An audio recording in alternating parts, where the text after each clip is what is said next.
నమస్తే welcome to Y news. The news sponsored by Vaira family restaurant, national highway, Tetagunta. నోరూరించే వంటకాలు, అసలైన మసాలా దమ్ముతో అదిరిపోయే నాన్ వెజ్ రుచులు మీకోసం.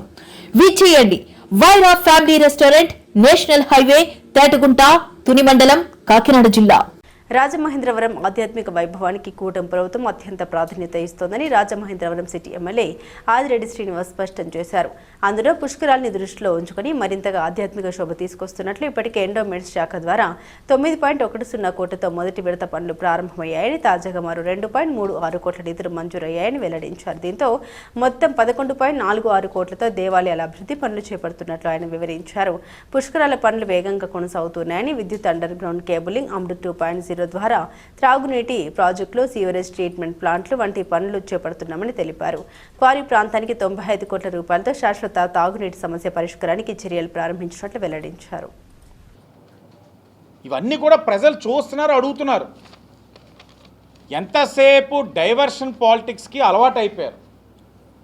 ఓ పక్కన అమరావతిలో జరుగుతున్న అభివృద్ధి కార్యక్రమాలు చూసి ఓర్వలేక ఏదో విధంగా డైవర్షన్ చేయాలి. ప్రధానమైన ఇవన్నీ కూడా రాష్ట్రంలో జరుగుతున్నాయి, అన్నీ కూడా ప్రధానమైన అభివృద్ధి కార్యక్రమాలు. కానీ రాష్ట్రానికి ఫేస్ లిఫ్ట్ చేసే అనేకమైన కార్యక్రమాలు ఏదైతే జరుగుతున్నాయో ఇవన్నిటి నుంచి కూడా ప్రజల యొక్క దృష్టిని మళ్లించడానికి డైవర్షన్ పాలిటిక్స్, బ్రాండ్ అంబాసిడర్లు ఈ గొడ్డలి పార్టీ వారికి చాలా బాగా నేర్చుకున్నారు. అది డైవర్షన్ పాలిటిక్స్ అన్నది ప్రతి అంశము అంతే. రాష్ట్రంలో జరుగుతున్న మంచిని కనబడనివ్వకుండా వీళ్ళు ఏదో ఒకటి చేయడం, ఆ నిరసన కార్యక్రమాల్లోని ప్రభుత్వాన్ని ప్రశ్నించడం, ఎక్కడికక్కడ చూడండి ప్రతి చోట తిట్టడం తప్ప వాళ్ళు ఏమీ చేయలేదు. నాయకుల్ని తిట్టడం తప్ప ఏమీ చేయలేదు. మేము డిఎస్సీలు ఇన్ని తీసాం, మీరెన్ని తీయబోతున్నారని అడగండి. మేము ఇన్ని పరిశ్రమలు తెచ్చామని పేపర్ మీద చూపించడం కాదు. మీరు విశాఖపట్నంకి వెళ్తే కనబడతాయి పరిశ్రమలు. ఈ ప్రాంతంలో ఉన్న అనేకమైన కొన్ని పరిస్థితుల దృష్ట్యా ఏవియేషన్ నుంచి 2 పరిశ్రమలు తెచ్చుకోగలిగాం కష్టపడి. ప్రైవేట్ ఇన్వెస్ట్మెంట్స్ అవి 200 కోట్లు, సుమారు ఒక 800 మందికి ఎంప్లాయ్మెంట్ జనరేషన్ రాబోతా ఉంది. ఇలా మేము చెప్పుకోగలుగుతున్నాం.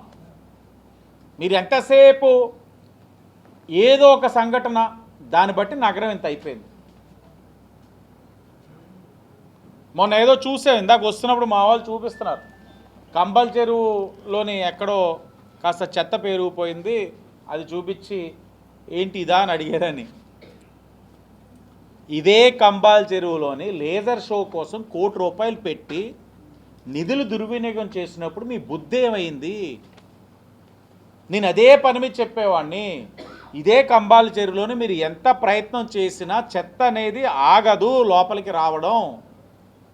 అలాంటప్పుడు ఈ లేజర్ షో మీరు పెడితే ఆ లేజర్స్కి ఏదైతే ఈ చెత్త అంతా కూడా అడ్డపడితే పోతుంది అని అంటే పట్టించుకోకుండా ఇంకా అప్పుడు మంత్రి ధర్మాన్ గారు ఉన్నట్లున్నారు, ఆయన చేతుల మీద మంచి ఓపెనింగ్ చేశారు. ఏమైంది ఆ లేజర్ షో? చెత్త పేరుకుపోయిందని చూపించిన వ్యక్తి అక్కడికి కూడా వెళ్ళి గత ప్రభుత్వంలో ఆగిపోయిన లేజర్ని కూడా చూపించమానండి. ఇవి చూపించరు, రాలేసేద్దాం అంతే. మీరు ఎన్ని చేసినా ప్రజలు నమ్మే పరిస్థితుల్లో లేరు. జగన్మోహన్ రెడ్డి గారు అండ్ టీంని నమ్మే పరిస్థితిలో ప్రజలు లేరు. ఈరోజు డెవలప్మెంట్ ఏ విధంగా జరుగుతూ ఉంది, డబుల్ ఇంజన్ సర్కార్ ఏ విధంగా పనిచేస్తూ ఉంది రాష్ట్ర ప్రజలకు అర్థం అవుతూ ఉంది. యువతరం బాగా అర్థం చేసుకుంటా ఉన్నారు. తప్పకుండా నేను మరలా చెప్తా ఉన్నా, ఈ కూటమి అన్నది ఈ టర్మ్తో మేము ఆలోచించట్లా. వచ్చే 15 సంవత్సరాలు కూడా కూటమి అధికారంలో ఉంటుంది. తప్పకుండా కలిసే ఉంటాం అందరం కూడా. చూస్తున్నారు భారతదేశంలో సమీకరణలు ఏ విధంగా రాజకీయంగా నడుస్తూ ఉన్నాయో. నరేంద్ర మోడీ గారు ఒక నాయకత్వంలో అన్నీ జరుగుతాయి. రాష్ట్రాన్ని అన్ని విధాలుగా కూడా అభివృద్ధి చేసుకుంటామని కూడా ఈ సందర్భంగా తెలియచేస్తూ